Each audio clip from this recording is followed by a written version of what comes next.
Welcome back to SportsCy. Today we're going to be talking about one of my favorite, most researched supplements that's beneficial for athletes, and you should be considering using it too. And I'm talking about none other than creatine.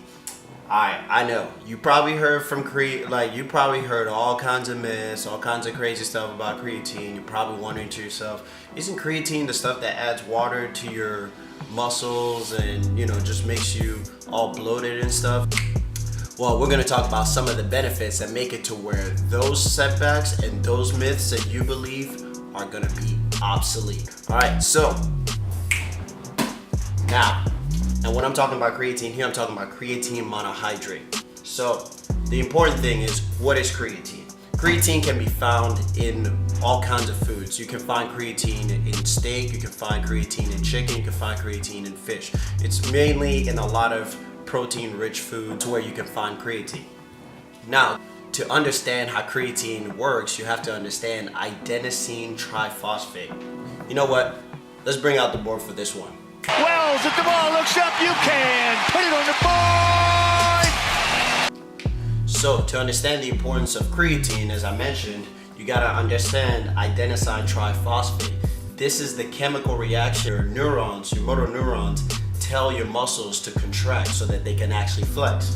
So adenosine triphosphate is very important in terms of our eccentric or concentric muscle contraction. Basically, just think about it flexing. You only have a small amount of ATP. So anytime the ATP, a lot of times is depleted by fast twitch muscles. So we're talking about bit larger muscles, people like fast twitch fibers. If you're thinking about sprinters, if you're thinking about athletes that do anaerobic type workouts. Anaerobic type workouts is not the opposite of having to do a long distance. A long distance tends to go more to the aerobic side. Now, when you're deadlifting and doing a lot of heavy lifting, heavy muscle work in a short period of time, then it starts becoming anaerobic exercise. And a lot of times ATP is depleted a very short amount of time, so it's usually between 3 to 9 seconds that you really have in this period of time. So this is where creatine comes into it. So when we talk about creatine, once you ingest creatine and you've loaded it, which we'll talk about a little bit later, creatine phosphate starts popping up in your system. So how it helps with ATP, I'll actually draw it real quick. Explain what ATP is, let's explain how creatine and ATP work together. Now, this is the best drawing I can do, alright? So now this is a chemical drawing of ATP, right? It's got 3 closely bonded phosphates. Now, anytime a phosphate breaks off, it gets released as high energy, because ATP, high energy machine for our muscles, right? So when that breaks down, what creatine actually does, so I'll draw creatine right there, and then creatine phosphate is what's happened is once you've actually ingested creatine through your foods or extra supplementation, what creatine does is that every time one of these phosphates gets released, it helps replenish the ATP. So you can see how that could add a few more seconds to the high intensity work that you're trying to do, because that's what ATP really works well. So if you keep adding more creatine, you find more creatine phosphates hanging out because you're supplementing it properly, then every time a phosphate releases for energy, then creatine is going to replenish it. So it's going to make it to where you're going to be able to go longer, have more endurance in your workouts. So as it keeps going, you're basically going to keep having more and more energy, and your workouts are going to be able to go longer. Because we've mentioned how ATP only lasts 3 to 9 seconds, that's where it works more with the anaerobic side of things.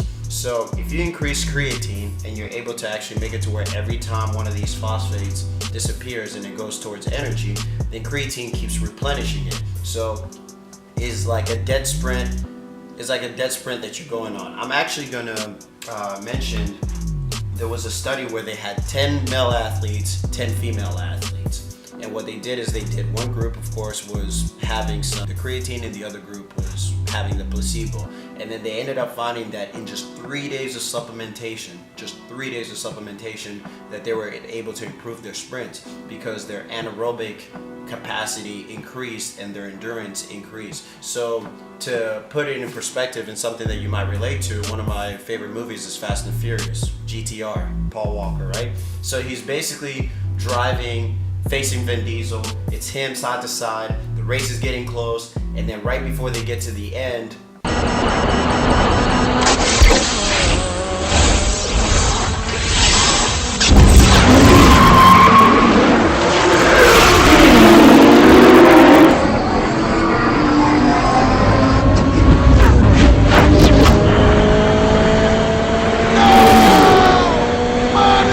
anything that is anaerobic based, it takes a lot of energy basically.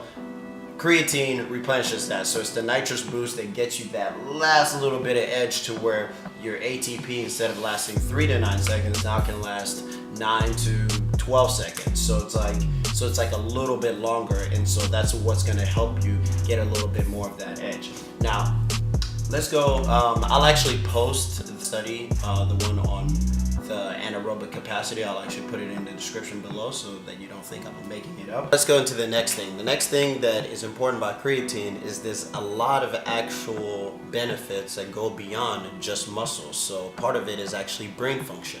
There's actual studies that show that you can increase your performance through creatine supplementation, and they've actually shown that it's also neuroprotective. And again, these studies, I'll put them in the description below. You can even test them for yourself. It's always important to read and actually check your sources. Now that we know the importance of creatine and want to know how to use it, how to add it into it, now let's talk about how you actually supplement the creatine. All right, so looking at this Nutriforce Sports creatine, love this creatine. So this is creatine monohydrate I'm talking about. This is the one that it's the most popular one. It's the one that sold the most, and it's probably the most effective one. I mean, to even go back to creatine phosphate, I think there's 88% more creatine monohydrate, 88% more pure than if you actually got creatine phosphate, which is actually expensive. So this is the most affordable one. You can get a decent amount. I think this is 10 ounce one, and yeah, 60 servings of powder, and this was like just $10. So it's pretty simple. So it's within your budget. It's not too expensive.